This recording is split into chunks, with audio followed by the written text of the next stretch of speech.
5-step solution for shoulder stiffness. Hi, I'm Jason Barlow, RMT, and I'm here today as your therapist and coach to teach you the 5 steps in how to conquer your shoulder stiffness. So I wanted to spend some time today getting into a little bit understanding the anatomy of the shoulder. So the shoulder is comprised of the long bone of the upper arm, which is known as the humerus. Then it articulates with the glenoid fossa, which is part of your scapula or your shoulder blade. And then there's a third bone, which is your clavicle or collarbone, which those 3 points create what we know as the shoulder joint. Now, what's pretty unique about the shoulder joint, and the closest next joint would be the hip to this, is there's a ball and socket joint, which has almost 360 degrees of rotation. We have multiple movements that we can do in all 3 planes, which include forward and backward. This is called the sagittal plane. We also then have the frontal plane, which is upwards and downwards to the side. And then we also have that rotation in the shoulder, which is what we call the transverse plane. Now, very commonly, injuries that are happening in the shoulder, there's a couple of causes, as we mentioned before. One is trauma. The shoulder is vulnerable when we have the arm extended and we fall, for example, in a sport or skiing or, slip on the ice again. That's trauma. So that could obviously damage any of the articulations around the shoulder. It could lead to a possible dislocation or separation or some kind of subluxation in this joint. Then there's also what we call a slow motion injury. Now, I talked about this last week. Remember, slow motion injuries relate to our posture. How we're investing our time with respect of our body alignment is determining what our body is showing us in the future, right? What you do from this point forward is going to determine the health of your body. What you choose to eat will determine the health expression from your digestive system. What you choose to think will influence your mind and its habits moving forward. But we have to be consistent. And I talk about this in my book, The 15-Step Playbook for Pain Relief, in that unless you take my number 1 tool from that book, and I'm going to leave that as a teaser for you today, my number 1 tool to help correct your posture. Just one. It's very simple to apply, very quick to apply, and you can use it all the time, all day and every day. And this applies as much to your mind posture, mental posture, as much as it does your physical posture. So it's all on you. There are an amazing plethora of therapies and therapists out there. We're generally giving the same information out. It's over to you to apply the reasons why that we share and how you do it. It's on you to then take them forward and make it happen. And that's practicality of today's session with you, is to teach you my 5 steps to relieve your shoulder stiffness. So why is the shoulder getting stiff? Either you've had trauma to it or a history of trauma, and or it's coupled with what we class as a slow motion injury due to your posture every given day. Those muscles around the shoulder are inhibiting, they're restricting your range of motion at your shoulder. So very commonly what happens is with how we're sat particularly, but generally speaking, we're usually beings that are moving forward. So our head's looking forward, we're moving forward, our arms are migrating forward, we flex forward. How you spend your time at your desk as a student, as much as an employee. As a therapist myself, I'm bent and I'm forward and over the table. So as a result, we're flexing forward most of our time. How much of the time are you taking to extend and expand and do the opposite movements? And that's usually where there's an imbalance, which leads to more and more of that slow motion injury. Long and short, with respect of your shoulder, it's common for the arm to feel relaxed with the hand rotated in and the arm and shoulder pronated forward. So in that posture, what that does is it alters the attachment of that joint, the articulation of the bone in that joint, and the muscles that are attaching onto it are being influenced in their position. So the more shoulder pronation we have, the more comfortable that humerus bone is in a pronated or rotated forward, rounded forward type of posture. And then when you suddenly need that explosive pattern upwards and backwards, right? Whether it's falling or you're catching a ball or you're about to throw a ball or whatever sport you might participate in, if we don't have that expression of that range of motion, boom, that's where trauma can start to kick in as a result of the slow motion that's over a gradual period of time of years and months and years that the arm and shoulders just not had that range of motion. So we've got to rebuild that range of motion in the shoulders, because otherwise, you've heard this before, if you don't use it, you will lose it. So here it is, my 5 steps. Number 1 is move. Move your body with the intent to warm the area up. So you could choose anything that's going to help apply and generate heat to the area that you're trying to get more mobility within, more movement, more range of motion, less pain, less stress, less tension. We've got to apply heat because that's really going to help generate the blood flow.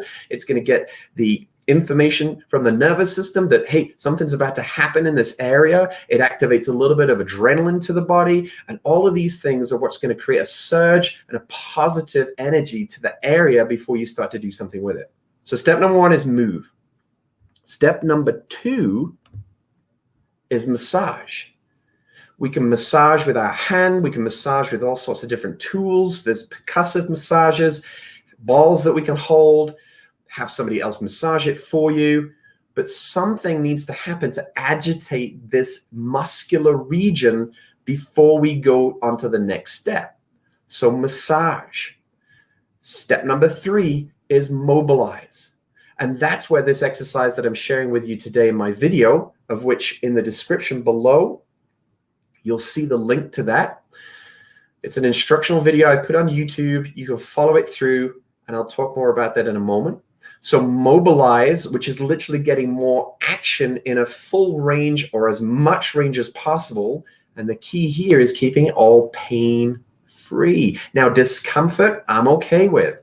Pain, if it starts, and this is what I teach my patients, is a traffic light system. If you're doing some movement that I'm recommending and there's no pain, keep doing it. Green light. If you do a movement and there's some pain, amber light comes on. But if the more you do it, the pain frees up, then it becomes a green light. If the more you do it from an amber light, the more pain you get, then I go to a red light and just stop doing that and modify it accordingly. If you just go to move it and there's instant pain, then red light straight away, listen to your body. But we have to get really clear in distinguishing between discomfort, which is part of the boundary, the discomfort that comes with trying to improve the quality of your health, happiness, and vitality. I wish I could say it's always going to be comfortable. It is not, as most of my patients would concur when they come and see me for therapy and hands-on work. Step number 4 is to stretch. We have to release the tension of the muscles that are currently too short and too tight. In every joint in your body, I guarantee to you, there's going to be certain muscles that have learned the behaviors of becoming shortened and tightened. Those are what we call hypertonic muscles. And the opposing muscles usually that are long and weak or hypotonic. They don't have enough tone. Those relationships are absolutely critical in the long-term picture for treating any type of stress, tension, and pain. Temporarily, you can stretch it. Temporarily, you can massage it. But until you get that full 5-step pattern put into place, there's only so much that you're going to achieve in the short term. And step number 5 is to then strengthen, particularly focused on strengthening the long, weak muscles that I was just mentioning to you. Stretch the short, tight, strengthen the long, weak. Remember, these are the 5 steps to release that shoulder stiffness. It is step number 1 to move, step number 2 to massage, step number 3 to mobilize, step number 4 to stretch, and step number 5 to strengthen. Video is linked below for you to review. And in that mobility exercise I'm sharing with you this week, there are 5 levels. Level 1, 2, 3, 4, 5 starts with the beginner, the very first early stage, to the more advanced level 5. You choose where you need to go. I suggest start with level 1 and progress through each of the levels. If you're a more advanced athlete, you can probably jump straight to level 3 and observe obviously 4 and 5 and determine what you need. But the most important thing is to do this routinely and regularly, because if you don't use it, you will lose it. Finally, I just want to say, I'm a big teacher of what I call the 4 controllables with your health and happiness and vitality. And that is your mindset, your body, your food, and your recovery. And just briefly, I want to mention at the end, when it comes to shoulders, from a mindset point of view, do you ever find yourself using these terms? For example, I can't catch a break. If only somebody would throw me a bone. If I had more hands, right? Just think about the stresses that you deal with.